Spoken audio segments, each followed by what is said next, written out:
Radiant team pick. What's up, guys, and welcome back to the Join Dota League Season 5. This is going to be Game 2 of the best of 2 between Lang Hao and Max Cobra's Super Push. Game 1 was disgusting. Lang Hao demolished Cobras. It was just an absolute stomp, and I don't even know if there's another way to put it, but it was not pretty.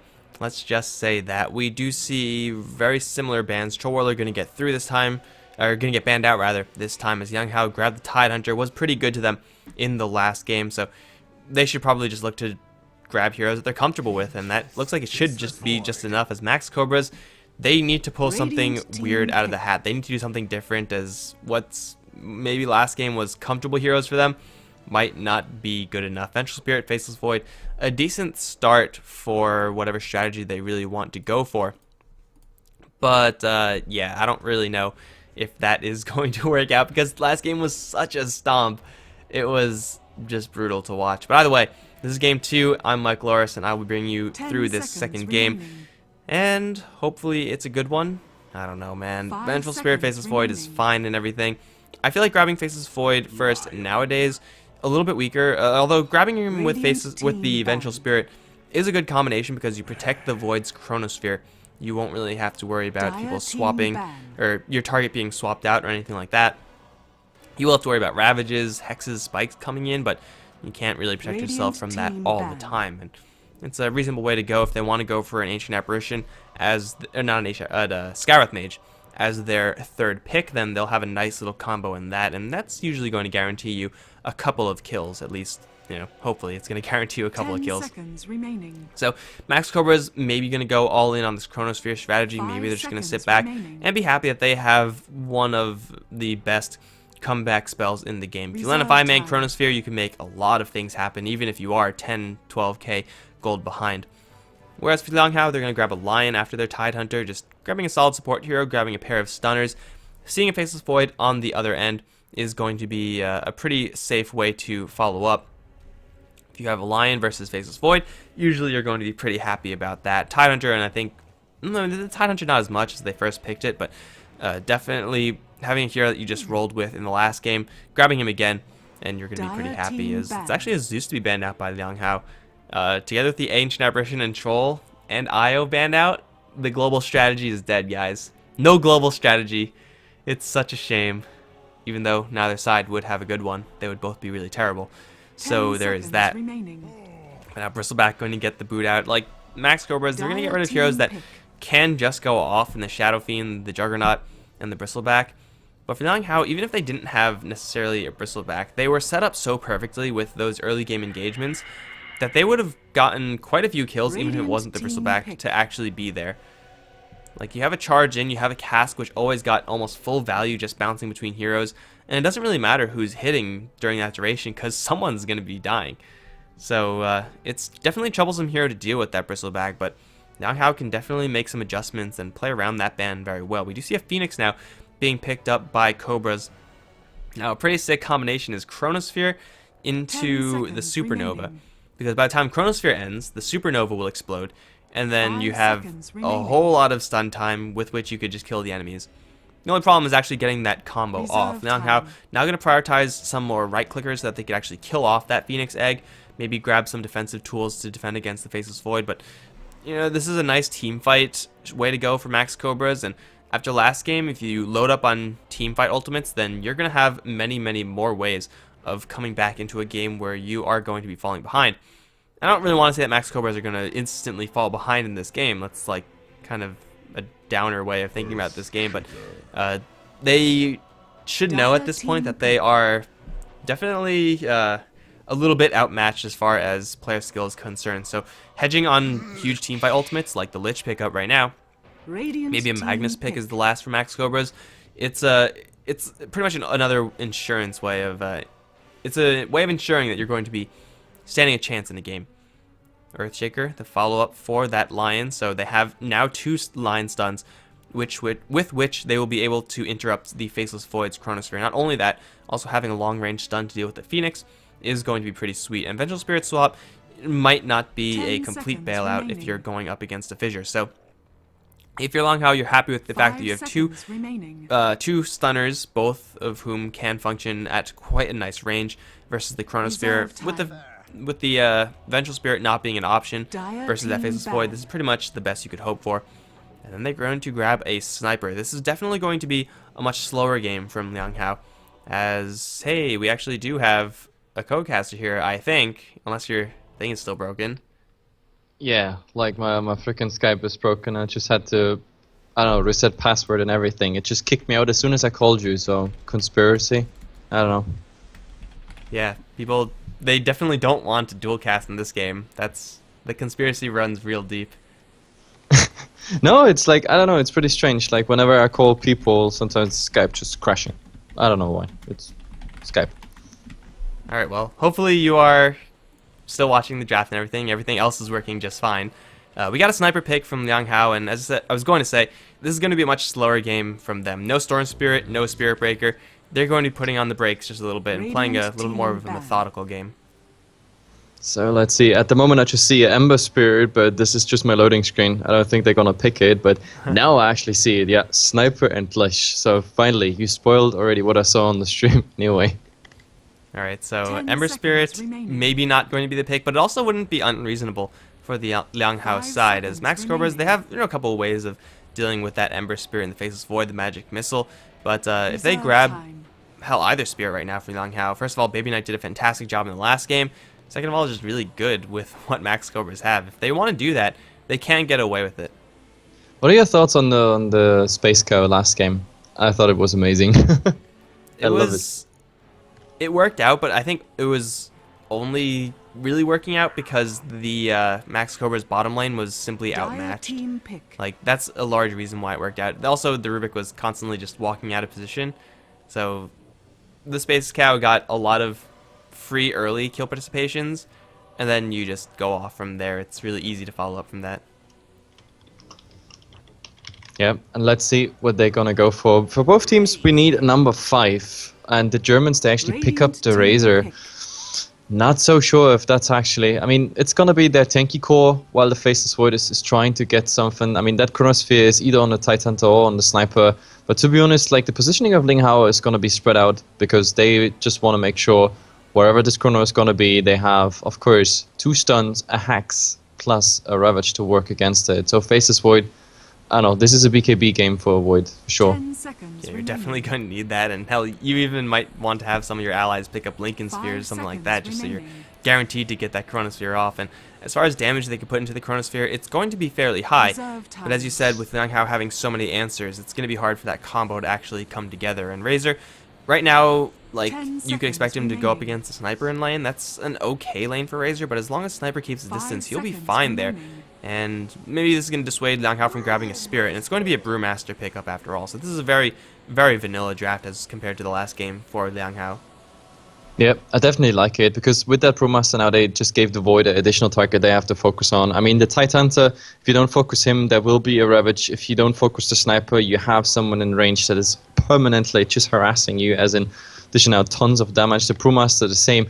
You want to focus him just to prevent the primal split, so in the end the Faceless Void has to make, I don't know, like a triple decision here. But I like the synergy they have with the Chronosphere. Like, if I just imagine it, Faceless Void, Chrono, -1, like as a guarantee, the Lich ultimate, the Razor AoE, plus maybe just keep on leeching the damage of someone who is in the Chronosphere, and if the Phoenix Act is there in the synergy, you even have a stun after the Chronosphere, because the Supernova and the Chronosphere, they synergize quite well. I mean, it's 6 seconds, I think, and the Chronosphere, I don't know, if you cast right away and you don't get your Phoenix Act, you're pretty much stunned right after the Chronosphere. So it's a 6, 7, 8 seconds disable. Yeah, and there's actually some leeway there as well. Just, oh, did they mess up the pick order? Well, that's awkward. I'm not gonna comment anything. Oh, wait, who was... No, the Tidehunter was first pick. Yeah, so they picked up Tidehunter I don't know, I first. can't tell. Like, I was resetting my Skype password at that point.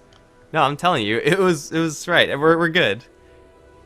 Okay. Well, they need 5 minutes. I'm on what I'm assuming is something completely unrelated.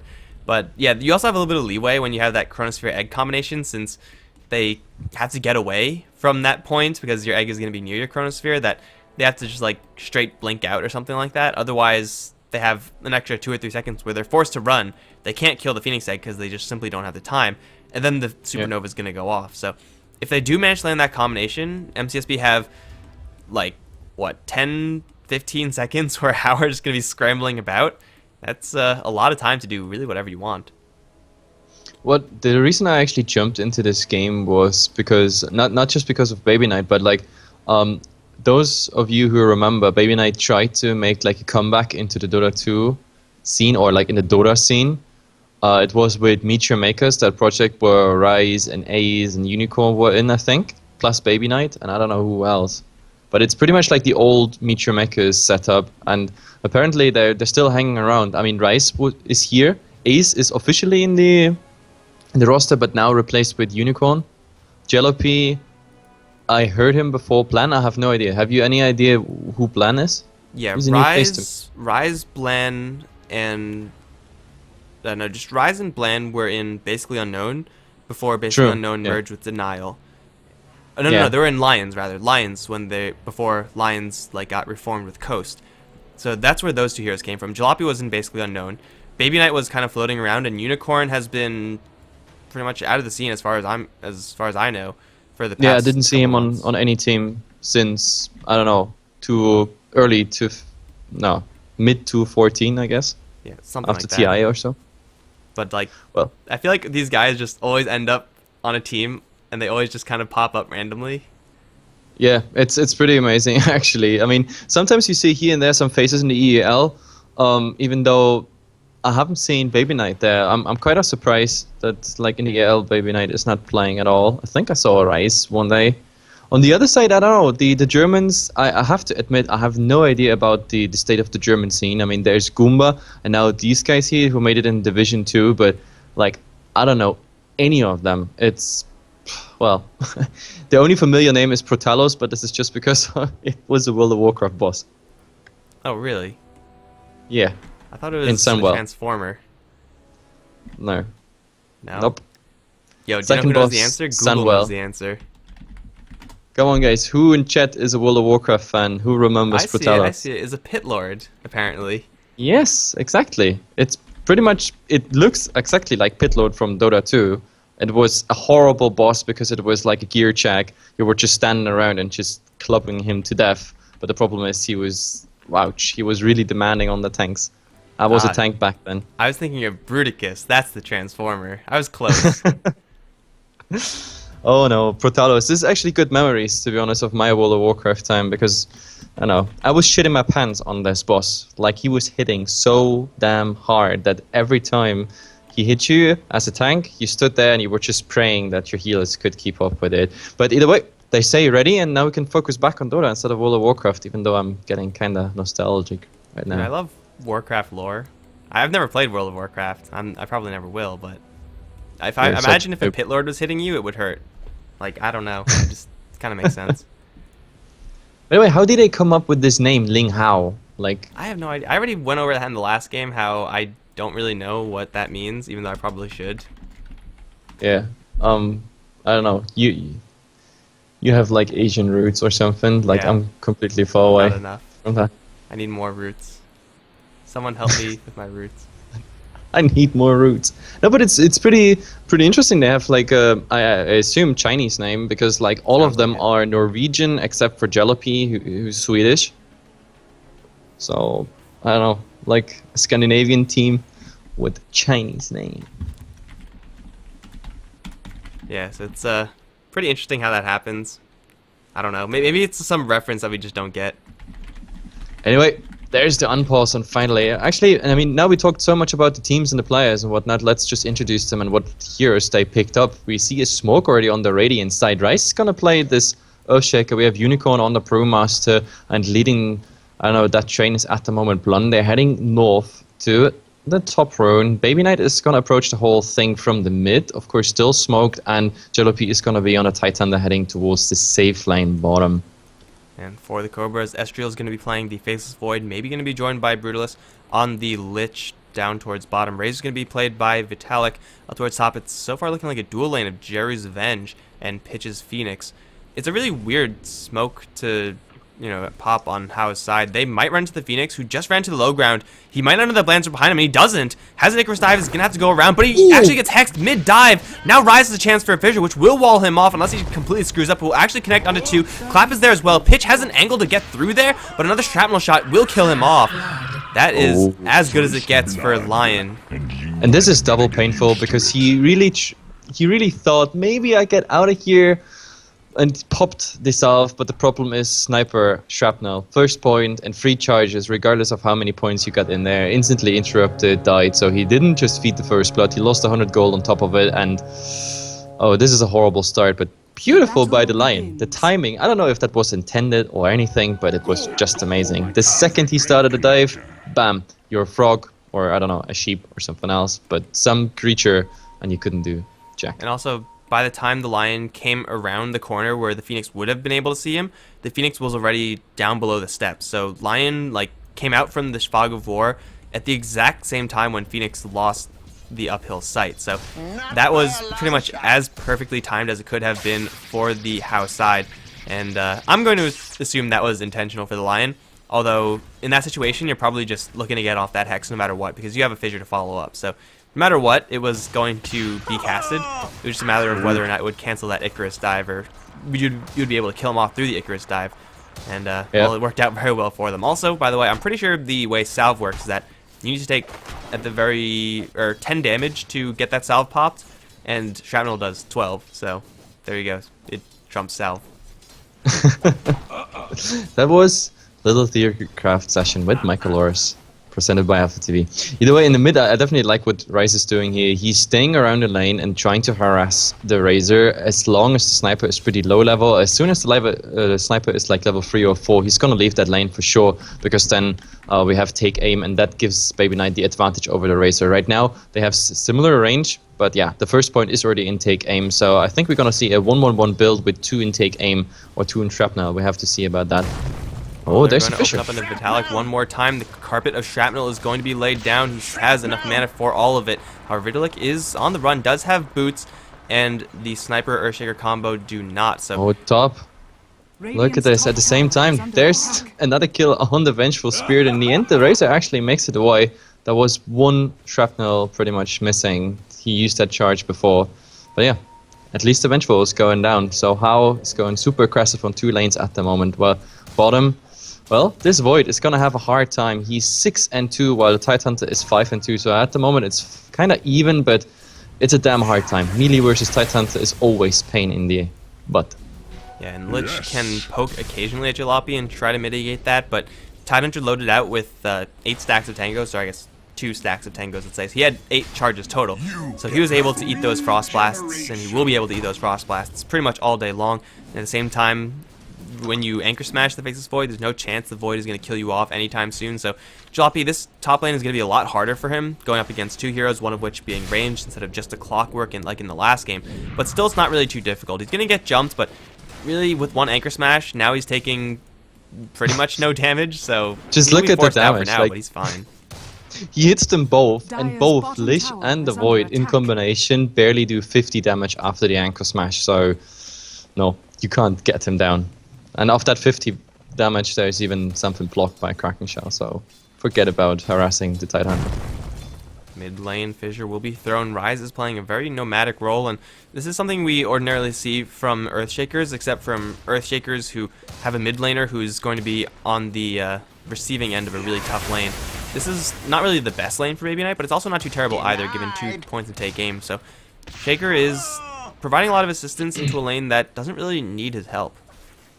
Yeah, it's kind of funny that Rice is sticking around here, but it's working out, because the funny part is you should think the Razor should be ahead in levels, but he's not. Like, Baby Knight is even winning the XP race, besides, of course, the last hit race on this line, while Rice is in the lane. So it's absolutely perfect what they do at the moment. They drive the Razor out that he's losing so much XP.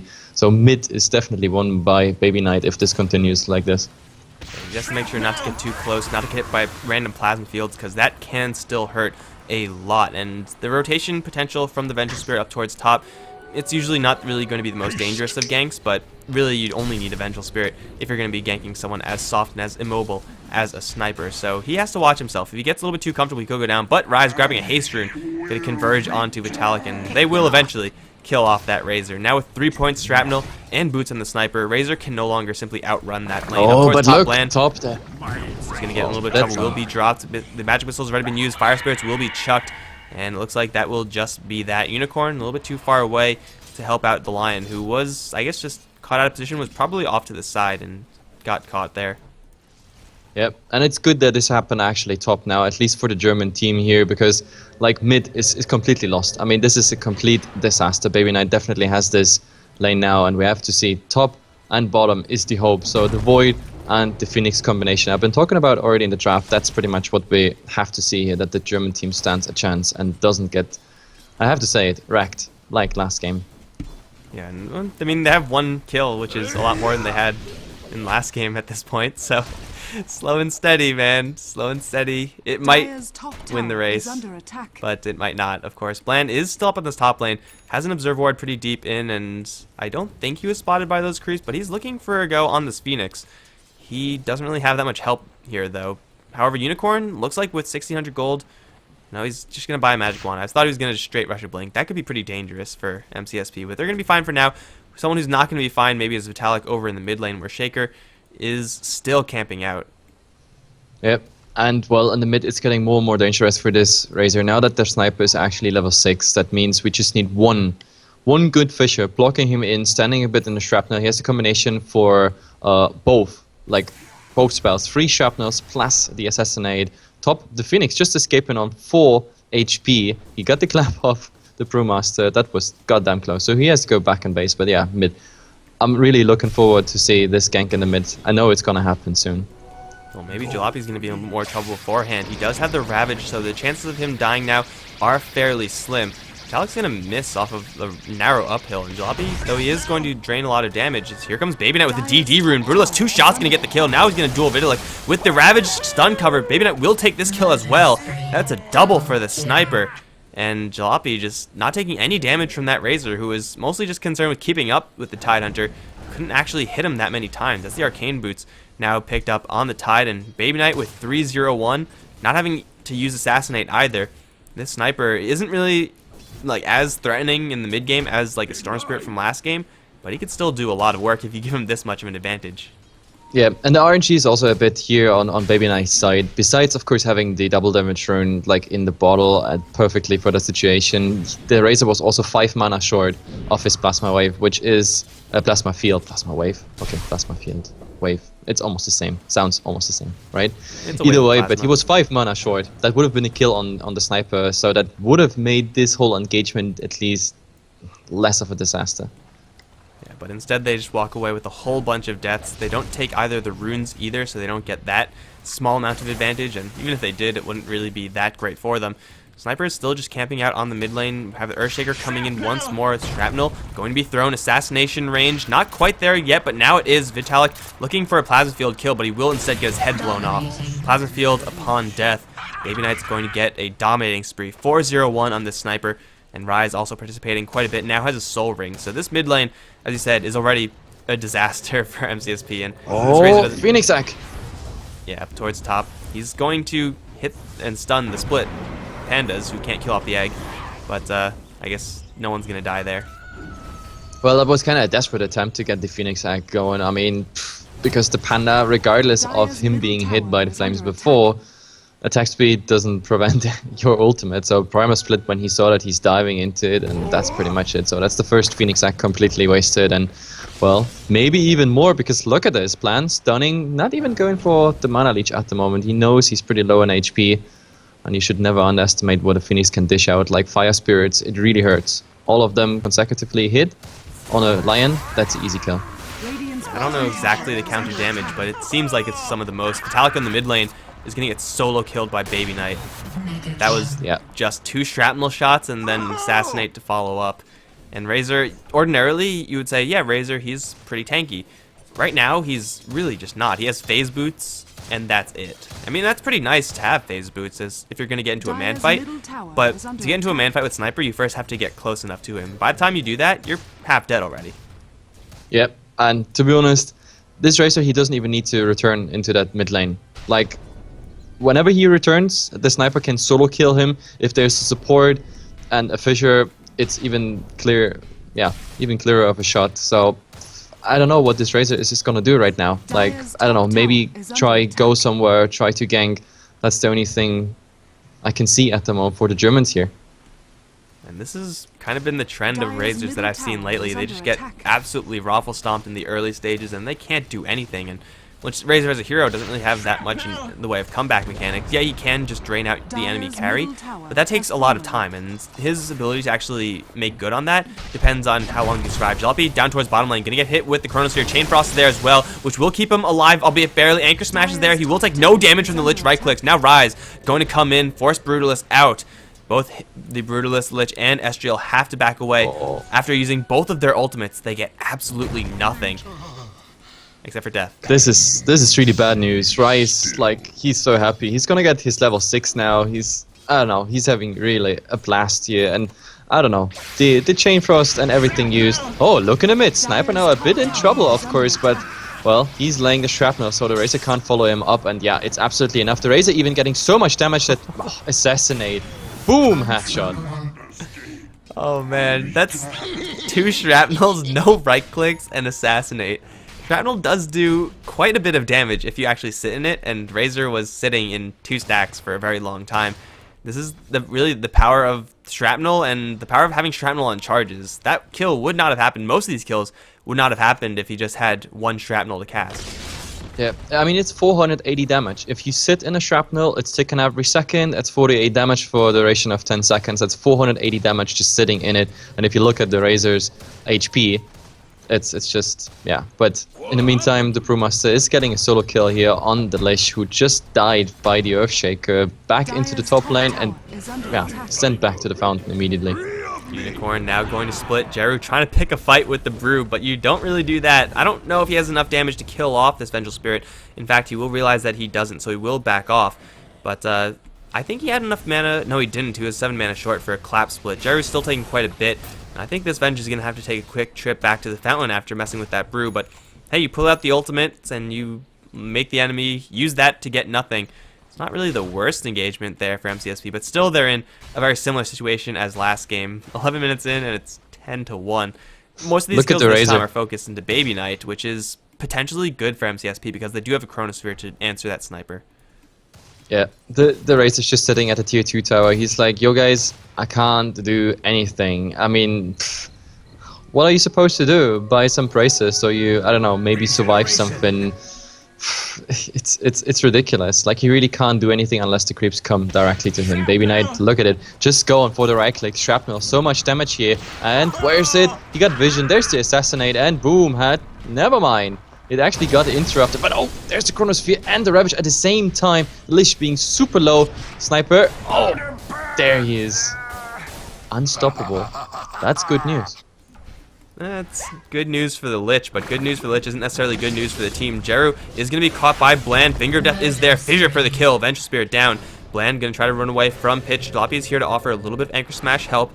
Phoenix can't get that much done. Jalopy will also straight TP out. Had a Brewmaster right around the corner, but ultimately it will be 1-for-1. Now, killing off the sniper, really nice for MCSP, but getting the kill for the Lich, that's not really going to do that much. Now he has Tranquils. Whoop-de-doo. No one's really going to care about that. Yeah, but still, that Baby Knight dies here was so important, because that fight, like, if they didn't kill Baby Knight, they would have died all 3 of them. Like, 1 assassinate, and even, I don't know, the Void was away, like 1 or 2 right clicks from death. That would have been horrible. So committing their everything and killing the sniper, that was, I don't know, salvation for them. They definitely needed that. It's not gonna change the situation of the game. It's looking really dire, but oh my god, assassinate, Fissure, everything, and just an easy kill. Brewmaster, however, you gotta be careful. Oh, Acro Slam on 2, Vengeful going down, and now the Primal Split just came off cooldown. That's the kill on the Void, and well, Phoenix, no, they're not gonna get him down. They're gonna be stunned, but I don't think this is, nope. This is not gonna end in anything. Or Baby Knight, you gotta be careful. Well, Fire Spirit's gonna clip Rise. That will be a kill for the Phoenix, but Pitch is also gonna get hexed and brought down. Unicorn, by the time that fight started, had about 5 seconds left until his split was available to him.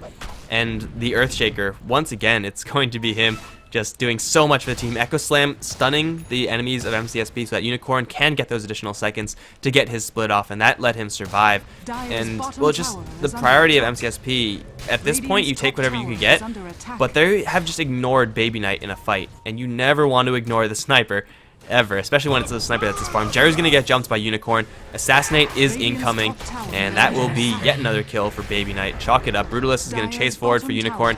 Chain Frost is there, will be short because of the magic stick charges. Now Unicorn just has to avoid getting hit. Blink Dagger, not gonna happen. He will get brought down by Estriel. However, Brutalist is gonna retreat into a Tide Hunter. Does see the Tide around the corner, and he will back off. So they kill off the Brewmaster. Once again, it's not really the worst situation there for MCSP, but just what they're gaining is just not reflecting what they're losing. It's kind of ridiculous. I mean, this combination of Sniper just staying in the background and waiting there with the Assassinate since he's so high level. Like, they can go for anything. Oh, never mind. I think we're going to see something here on the Razor. Oh, the Reckless are already coming. He's running back into Shrapnel, stunned by the Ravage, and that's the easy kill. No Assassinate needed. But just to finish my thought, like, if you think about the combination, just the Lion coming in, stunning you, some right clicks, maybe, or just initially the Finger plus Assassinate, that's a kill. Rise, stunning you with Fisher plus Assassinate, that's pretty much a kill. Thunderclap of the Brewmaster. Titanda, well, he doesn't have Gush, so he's the only one where you don't have a clear combination with the Sniper, but everything else is pretty much lethal on any target unless you have something to interrupt the Assassinate, Chronosphere, or whatever. Hitch is once again going to get hexed out of Icarus Dive by Bland, and then a straight Finger of Death was an easy kill. I mean, you just said that there's no clear 100% kill for Jalopy as well as Baby Knight, but like literally right before that, they just got a kill on the Razor. And it wasn't like an instant kill, like as you said, like all those other combos, it just, you cast the spells, you get kills, easy, done. But that combo Tide Sniper takes a little bit more time, but it's still just such a convincing way of getting those kills that they can so easily do it. Baby Knight going to look towards the high ground. Brutalist is going to walk into the Shrapnel. Not a good idea. A couple of headshots, maimed as well, and he's just going to die to the Shrapnel. Why?